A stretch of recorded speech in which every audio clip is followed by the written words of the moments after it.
പറയുന്ന ഇടിയൻ ചക്ക എന്നാണ് പറയുന്നത്. ഈ സമയത്ത് ഈ ചെറുതായിട്ടിട്ട് ഇത് തോലിങ്ങനെ ചെത്തി, തോല് നല്ലോണം ചെത്തി കളയുക. തോല് ചെത്തി കളഞ്ഞിട്ട് ഇതിൻ്റെ വിളഞ്ഞീൻ കളഞ്ഞ് ഞാൻ നൈസായിട്ട് കളഞ്ഞ് വളരെ വൃത്തിയാക്കി എടുക്കുക. വൃത്തിയാക്കി എടുത്തു കഴിഞ്ഞാൽ ഇത് നമുക്ക് ഉപ്പേരി വെക്കാൻ പറ്റും, പിന്നെ ഇറച്ചീൻ്റെ കൂടെ വെക്കാൻ പറ്റും, ചിക്കൻ്റെ കൂടെ വെച്ച് നമുക്ക് മിക്സാക്കി വെക്കാൻ പറ്റും.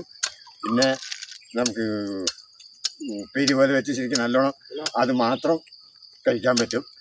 പിന്നെ ഇത് ശരിയാക്കി എടുക്കണമെങ്കിൽ ഇതിൻ്റെ വിളഞ്ഞീൻ കളയണമെങ്കിൽ ഇതേപോലെ ഒരു കോലെടുത്തിട്ട് ഇതേപോലെ ഇതിൻ്റെ വിളഞ്ഞീൻ ഇങ്ങനെ ആക്കിയെടുക്കും.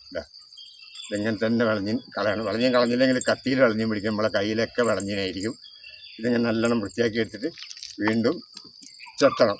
വീണ്ടും ചെത്തി അതിൻ്റെ ആ ചുള കാണുന്നത് വരെയുള്ള അത് ചെത്തി കളഞ്ഞിട്ട് അത് ചെറുതായിട്ട് അരിഞ്ഞ് നമ്മൾ ഉപ്പേരി വെക്കാൻ പറ്റും. ഇതിപ്പോൾ ചെറുതാക്കി തന്നെ ഇപ്പം തന്നെ എടുക്കുന്നതിൻ്റെ കാര്യം എന്താണെന്ന് വെച്ചാൽ കുറച്ച് വലുതായി കഴിയുമ്പോൾ കാട്ടിൽ നിന്ന് ആന വരും. ആന വന്ന് ഇവിടെയുള്ള ചക്ക കംപ്ലീറ്റ് തിന്നു പോവും. അപ്പോൾ ആനനെ പേടിച്ചിട്ടുണ്ടാവും എല്ലാവരും ഈ ഇടിയൻ ചക്കയായിട്ട് തന്നെ കറി വെച്ച് കൂട്ടലാണ് പതിവ്.